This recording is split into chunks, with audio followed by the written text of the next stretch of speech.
everyone, I did some crafting and finally put together a box that is actually one of the new releases from Ink to Paper.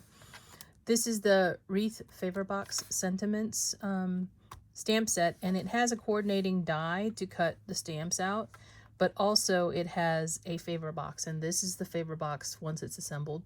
It's a really good size. I will measure it for you, but wanted to show you the finished product.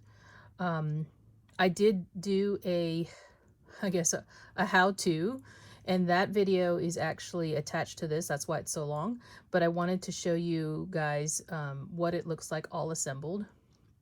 And if you're interested in any of the details of how I assembled this, just keep watching. It's a long video, but for those of you who like to see how things are put together and how I do some of my different stamping and such, keep watching. But this is the assembled wreath box once it is completed. And there is a couple of things in here, some nice little treats. One of the things that fits in here is a Kit Kat bar, actually several. If you're looking at, you know, the 2x2 size Kit Kat, they actually fit in here widthwise. So there's actually 3 stacked up on top of each other in this box. And then there's 3 different little Lindor chocolates, those little round ones on top of that. So there's quite a few goodies in here. At the base of the box, it is about 3 7/8 inches. As you can see for the box, it is not a square box. It is like a trapezoid shape. So it's 3 7 inches from the bottom, and then the width is 1 1/4 inches wide. And the height of the box, the full height, is probably about all the way to that tip there, 4 1/4. So it is a good size box. You will see the assembly of this box and the stamping for most of what I did here in the remainder of the video. So if you're interested in that, please keep watching. Somebody had asked to see how this was done, but also I thought it would be neat to just do a video for you guys. This is actually the wreath box die, in case you're wondering, but you cut 2 of those. So anyway, continue to watch if you're interested. If not, I will see you guys on my next video. Bye for now. Hey everyone, so I thought I'd go ahead and record some of the stamping that I've done for the Wreath Favor Box die, so I can show you just a bit of the assembly and some of the things that go into actually creating my finished project. So I've already die cut all of the pieces for the wreath and the flowers and the leaves, and also set up my stamping platform with the actual stamps and the layers, because it is a layering stamp. And I've actually gone ahead, you can see right here, I've stamped a few of the wreaths just in case I need extras, as well as I've stamped some of the leaves and flowers just to make sure I got the correct color. Now, so the end result of the flowers is going to be something like this, where this is actually just 2 layers of the 2 ink colors that I'm using here. And this is sort of what you'll see for the leaves. And there is actually another layer I need to do on the flowers, but I'll do that with a stamp block. It's a really tiny flower center, I believe, that needs to go in there. So I chose these 2 colors, the Cotton Candy and the Rose Quartz from Altenew, and it's simply because it matches the cardstock for the Favor Box that I chose. Now, this is the Pink Posy from Paper Tray Ink. They did not put a ink color that coordinates with this cardstock out, so you have to just match the best that you can. And I found that there is a good match with the Cotton Candy, as well as there is another color that I like to use. I'd have to find it again. But anyhow, that is the reason I chose that pink color as opposed to a paper tray color, because they don't have one that matches. For the wreath itself, I'm going to use 2 different colors again.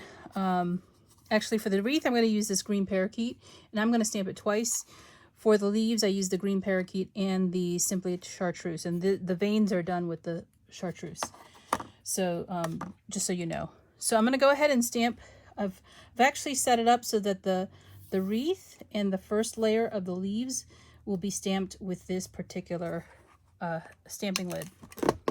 So I'm just going to ink up my stamping lid, and I like this tool because I have the ability to set up multiple layers on different lids, and it helps me just kind of do it somewhat faster. And I'm actually going to do 2 layers of ink. I'm not going to do just the one because the color I want in the green parakeet is something a little bit darker. And if you're looking at my nails, I'm sorry. I've got like what looks like blue ink all over my nails, and it's not ink. Well, maybe it is. It's from my hair color. I got my hair colored a couple of days back, and if you guys have ever had your hair colored, you know that you're not supposed to wash it right away. And I keep putting my hands through it, so it's picking up the overtone color that I had it dyed. So you can see that blue.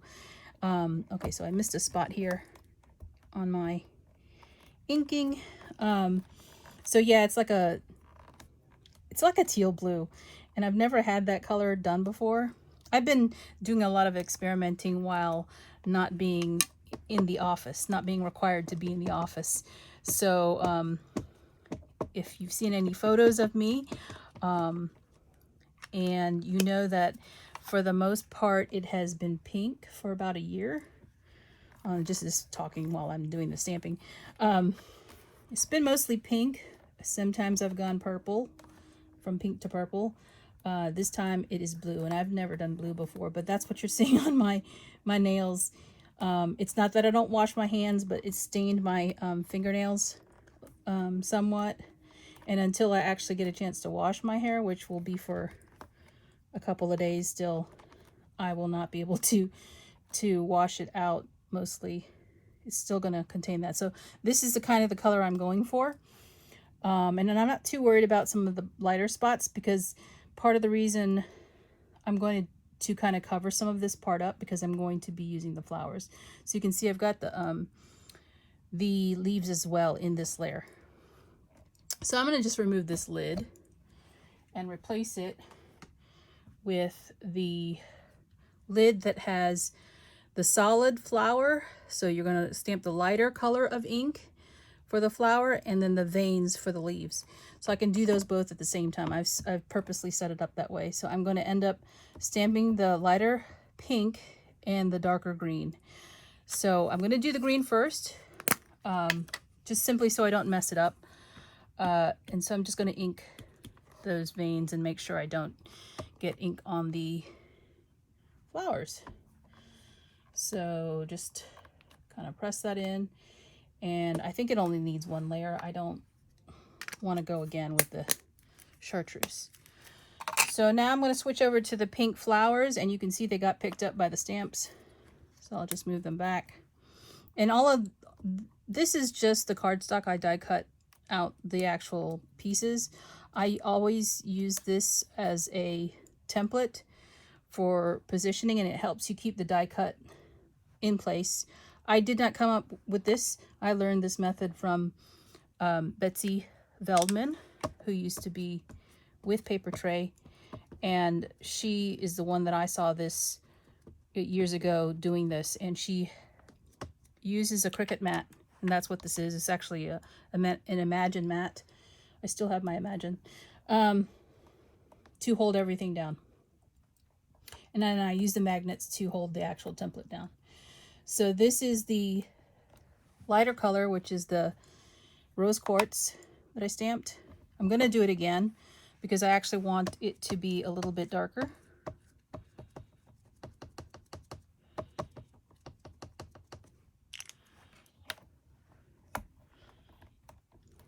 I know that you probably can't see this because of the glare. I'm sorry about that, but I don't think there's anything I can do with that because the lid is where it is and the light is where it is.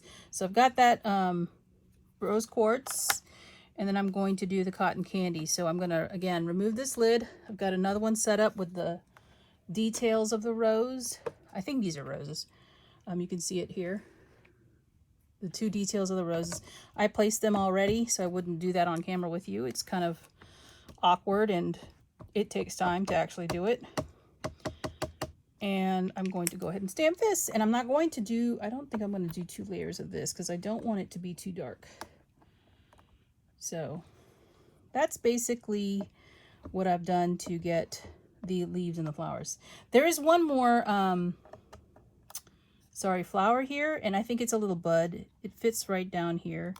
You can see I did not stamp it yet. I will have to do that. I've got the stamp, it's right here. I think I'm just going to do that with a block instead of trying to line things up, or maybe I can do it now. Hold on. So you're going to see me do this live. It's just a small bud, and it has, I don't know if it has multiple layers, but see if I can get it lined up correctly.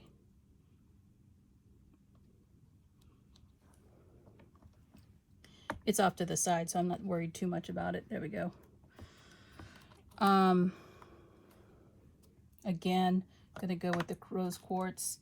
Let me see if it's just a small flower. So here's the stamp set, and I think it actually goes with this right here. If you guys can see that stamp, this little thing is the center, and it looks kind of weird, but we're gonna go with it. So should I do? I'm gonna go ahead and do it with the rose quartz. And it's such a small stamp. I mean, I don't even have to lift the lid all the way up to do it again. Yeah, I kind of got it there, but you know, I'm not too worried. It's the overall shape of the flower. And you get the white outline anyway to contend with. So that's the only thing I don't like about, ooh, I think I went with a darker color this time. Yep, I picked up the cotton candy. I'm like, why is that darker? That's okay, you've got variety.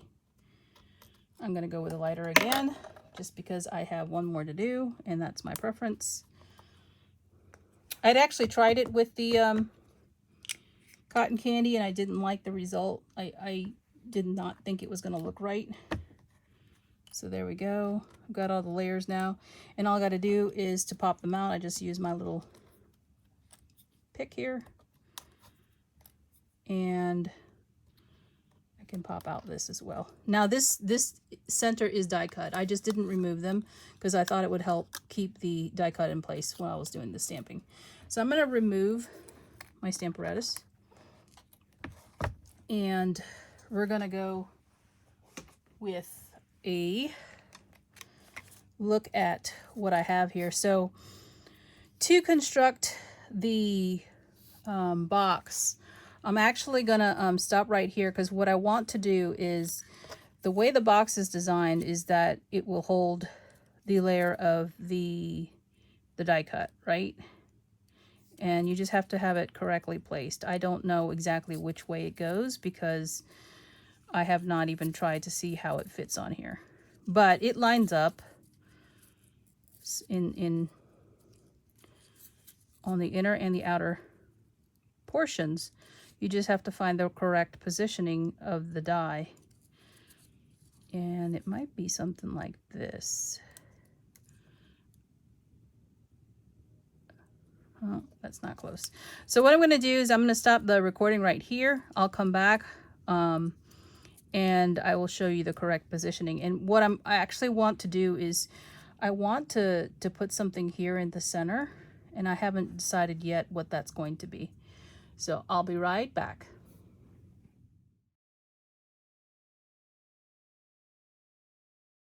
Hey guys, so I'm back. As you can see, I figured out the positioning, or the best positioning for the wreath, and I did go ahead and stick one down because you've got a front and the back of the box, which I have not assembled yet. So I went ahead and just put some of my dot runner on the back of the wreath, and the tip is this. This particular branch right here is very, very skinny. You can see it. There's a leaf in between. I'll bring it closer. There's a leaf in between, and that's where it's die cut. That lines up with this position of the wreath. So it's about at 6 o'clock, a little bit like 6:30, between 6 and 7. That is the best positioning for the wreath to get everything to line up. So that's just a tip. There is no other point on the wreath that is this skinny in the die cut. So I just want you to know that, if for those of you who have this set. So this is going to be the back of the box because I'm going to put a sentiment on the front, and it is right here. I went ahead and die cut a circle using the Circle Basics set from Paper Tray Inc. I think this is the third circle in from the largest. Yeah, that is the one that I used. That's what this is die cut from. And then I just used the same stamp set, the Wreath Favor Box Sentiments set, to use the With Love sentiment. So that's what I'm actually going to do. I'm going to place it underneath the wreath, and then I'm going to pop the wreath up. So keeping in mind, again, that center, that little skinny leaf right there is going to be positioned here on the wreath around 6:30, between 6 and 7. Okay. So it may be hard to see after that because look, this is how it's going to look. It's going to be like layered and popped up. So let me turn it a little bit so that we've got it in the right position. So what I need to do is I need to make sure that the circle itself does not hide any of the pieces I want to show. So there we go. It's going to be something like that, and it's straight. Okay. So that's what I want. And then I'm going to pop the wreath up. So I'm going to take this back off. This is kind of the position I want, if you look at it. And I want to basically adhere it to the cardstock. So I'm just going to run some of this dot runner around one side, and I'm going to turn it around. I hope you guys can see me doing this because I don't really mean to get my fingers in the way, but this is how I have to do it. Okay, so that is basically the look I'm going for. And then I need to put some pop dots on the back of my wreath because this is how it's going to go, right? So that this is elevated just a little bit. And I'm just going to flip it like that. It's going to be easier for me to put it back in place. And I'm going to use some of these small and large ones. Now I get these from Stampin' Up. You may use a different brand. It's up to you. But when I was a demonstrator, I bought a lot of these. And I'm still using them because they're easy to use. I will probably even buy more once I run out. Okay. And then I'm going to use some of the smaller ones because I have those too in other places. And again, these are the same depth as the other ones. They're just smaller in size, so you don't have to cut. Again, I might have said this. I'm a lazy crafter. You would think those two don't go together very well, but you know, it is what it is. Lazy in that there are certain things I don't want to do, and that is cut down foam squares. That's why you rarely see me use foam tape. I use foam tape when it's a big area that I have to cover. But if it's this tiny area, I like these because I don't like wasting time. That's just personal, right? So you probably don't really need to watch me do this, but okay, so let's get that position correct now. Here's that little tiny branch where there's a die cut, and then there's that piece of the wreath that lines up with it. So I'm just going to put the wreath down, and you can kind of see how dimensional it looks. And then the last thing I have to do for the wreath is actually add some of the flowers that I stamped. And I still don't, I don't know how many I want to use, but I certainly have a few that I can play with, right? I don't want to overpower this by putting too much on it. And I kind of just want one or two. And maybe I don't want this leaf, because the leaf is starting to throw me off.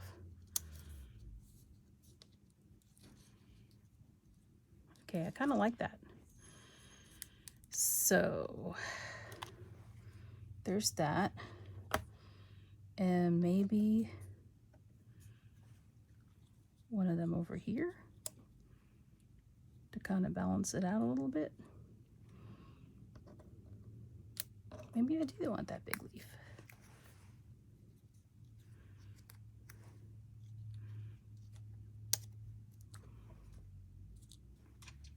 I don't know. Undecided.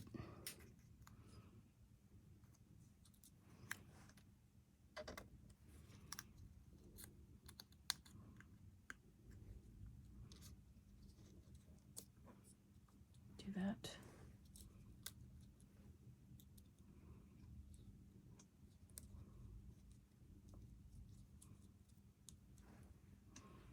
Yeah.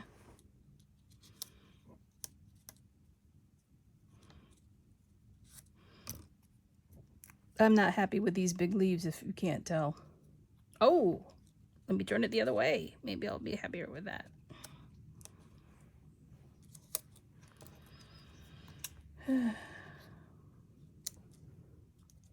You know, this part is the, you know, this is the creative side, right? You need to figure out where you'd like things.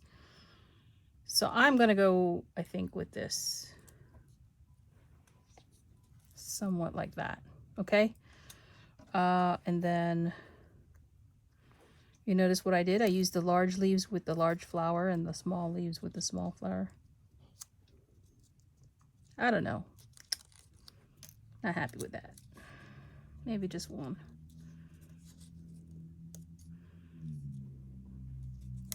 Or nothing at all. Or maybe just a small leaf. All right. I'm happy with this. Okay, so I'm just going to stick these down. I'm not going to pop them up any further, simply because I don't want them to get in the way. Let's do that.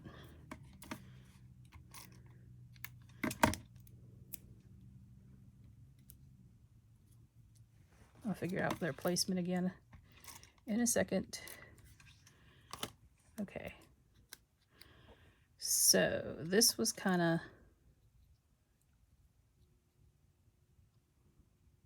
like that.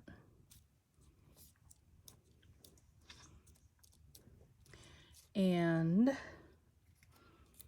me do this one. I'm not covering the whole portion of the leaf with the sticky stuff, simply because I don't want it sticking to the back part. Like if it's hanging over like that, I don't want it sticking to wherever that is. Should I do that?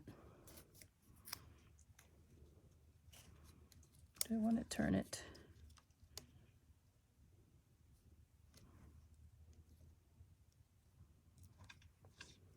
Okay, so that's what I'm going with. And now I want to assemble the box, which is the last stage. You can see here I've got two of the exact same die cut, where this is the back, and I know that because the sentiment's going to be on the front. You've got these score lines here, so I'm going to just put that over to the side. And what I like to do is, this is an interesting box, because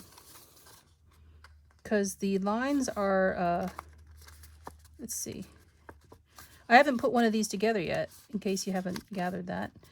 It's not a square box, so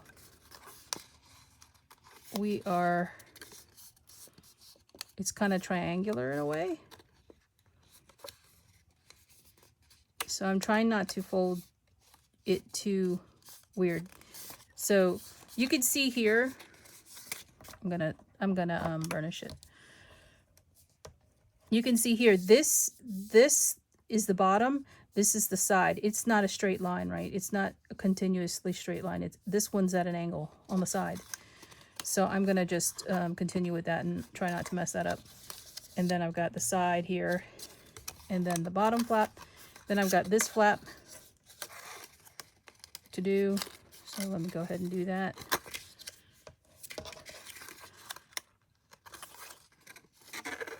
So the die makes the score lines. I'm going to do the same thing on the other side. See how that looks? I'm going to do the same thing on the other side. Because what I'm going to have to do is put it together. And line up like the pieces like that. I think that's how it goes. It'll be like that. So let me go ahead and score this too.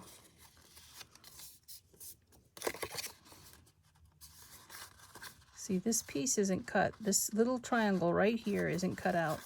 And that's what I'm trying to avoid, you know, messing with that too much, because it looks weird to me. So that's why I'm trying to avoid it, because I don't want to rip it.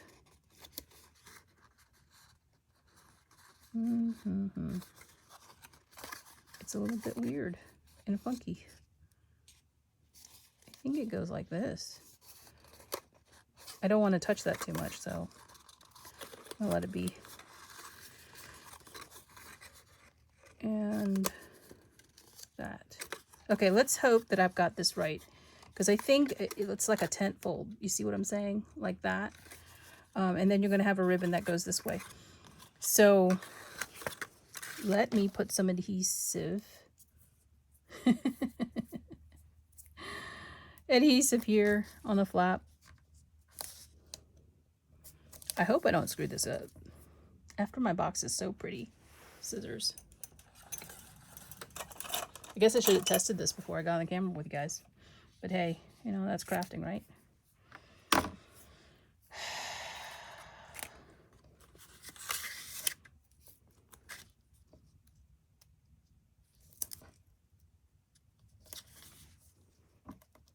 Oh, I'm stuck.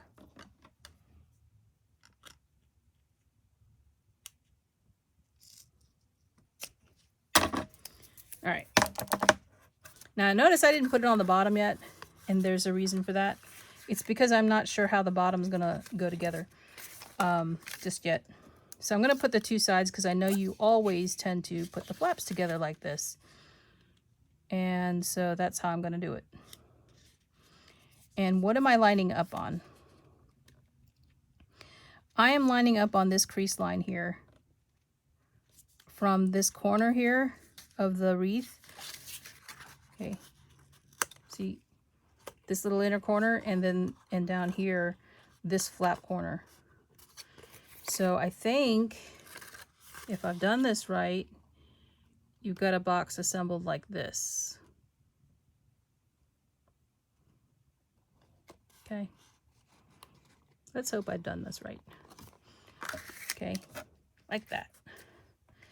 And then you're just going to bring the other side down, take off the sticky part, and this should fall in place along the same lines, I hope.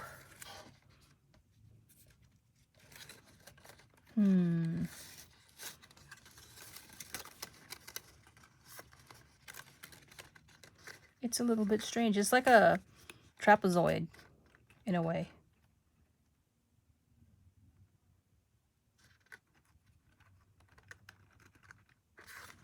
Okay. See that? So basically the flaps are the things that I've lined up across the bottom, the side flap to the corner flap. You see that? That's how I've lined them up. So I'm going to just tuck those two flaps in there, and then all I have to do is put adhesive on the, I don't think I need to put them on the side flaps. I might, just for security. So let me do that. I'm just going to cut a little bit, not a, it doesn't have to run the edge to edge. it's just more for security. So when I put stuff in the box, that everything sticks together. And this should all be hidden because the flaps are big enough to hide the adhesive. So I put them like so. I'm going to put it towards the edge so that it sticks pretty well. I know it's harder for you to see that, but I wanted to make sure I put the box together correctly. I don't want to show you something that's incorrect. I'm trying to bring it up and it's bringing up the adhesive at the same time. So there we go. That is the box. All right. So the only thing that now is the closure. So the way this box works is you could see that how that folds together, and then you can run a ribbon through here.